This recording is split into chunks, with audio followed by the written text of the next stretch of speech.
Welcome mga katikim!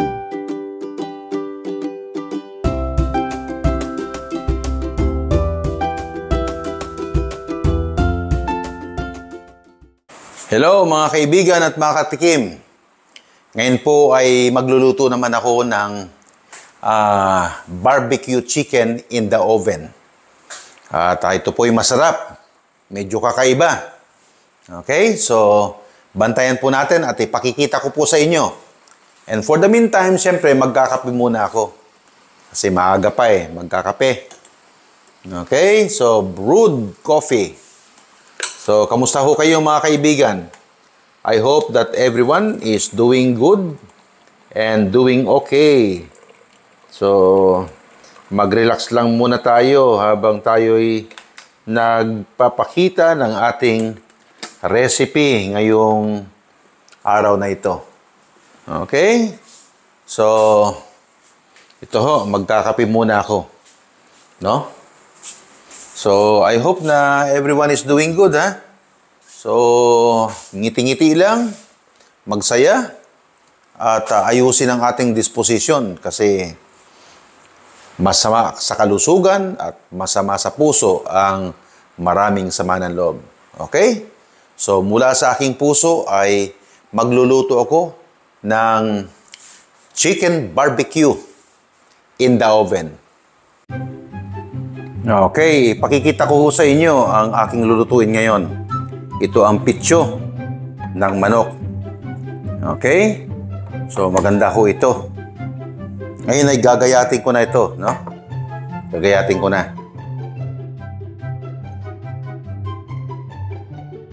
Okay. So, ang unang ilalagay natin ay itong ketchup, ano? Masarap pag lalagyan ng ketchup, banana ketchup po ito. Tamis anghang banana ketchup. Okay? So, yan lang. 1 tablespoon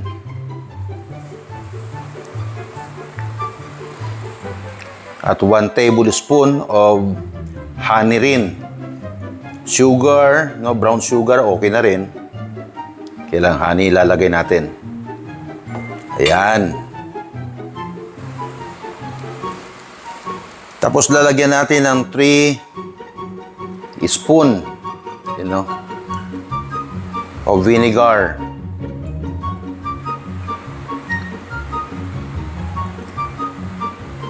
Yan. Tapos lagyan natin ng chili powder. Okay, so 1/4 lang ha. Konti lang. Ayan chili powder yan.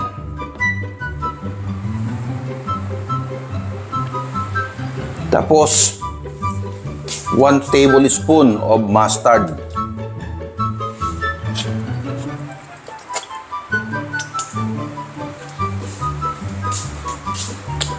Ayan. Lagyan pa natin ng konti. Okay.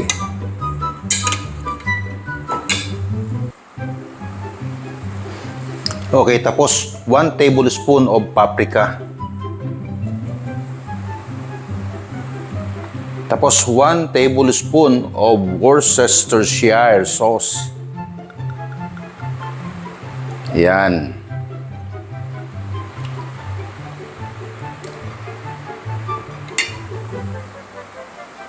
Okay, lagyan rin natin ng 1/4 tablespoon of salt. Okay, lagyan natin ng lemon. Kaya lang dahil nasa Pilipinas tayo, kaya kalamansi ang gagamitin natin. Ayan.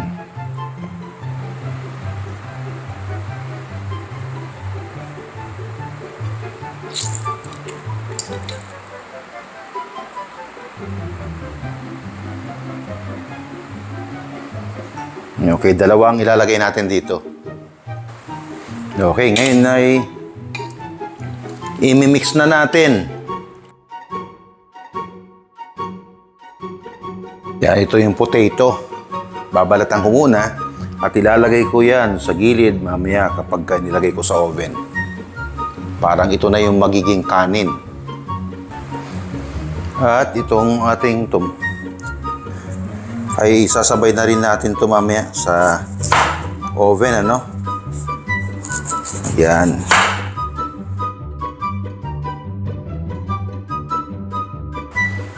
At ngayon naman ay ilalatag na natin itong ating chicken.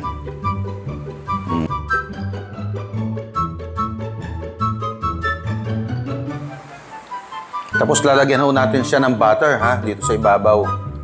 Mamaya ho ay magme-melt yan. Tapos hahalo na yan. Tapos itong ating patatas ay ilalagay natin dito sa gilid.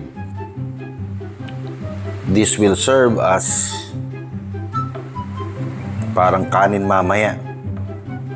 Yan.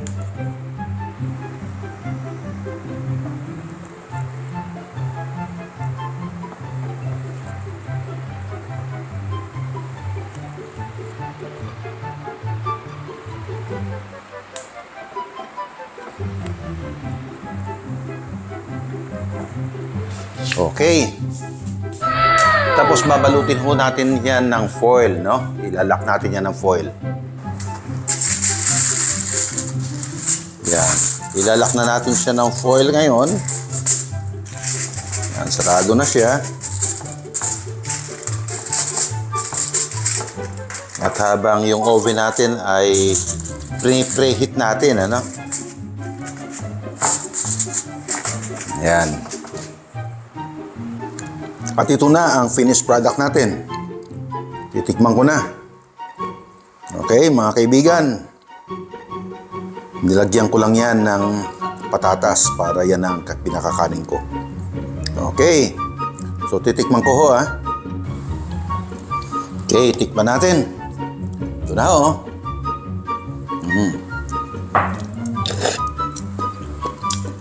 Sarap.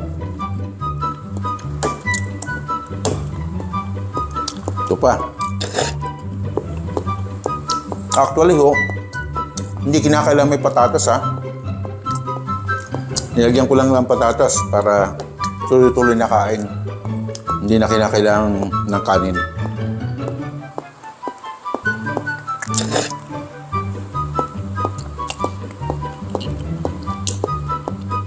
At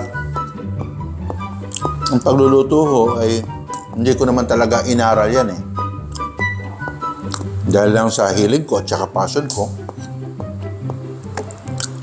And somehow make a difference to some people that are interested in cooking. Ito po nagluluto ako ngayon.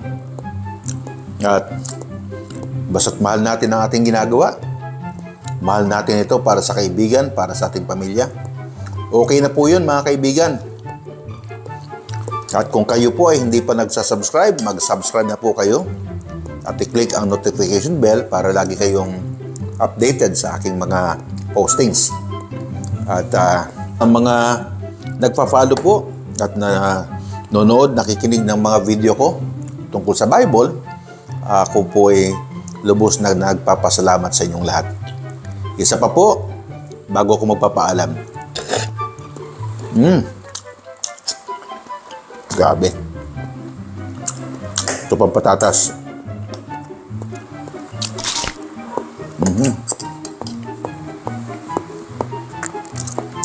Muli po, hanggang sa susunod. God bless you all. Bye-bye.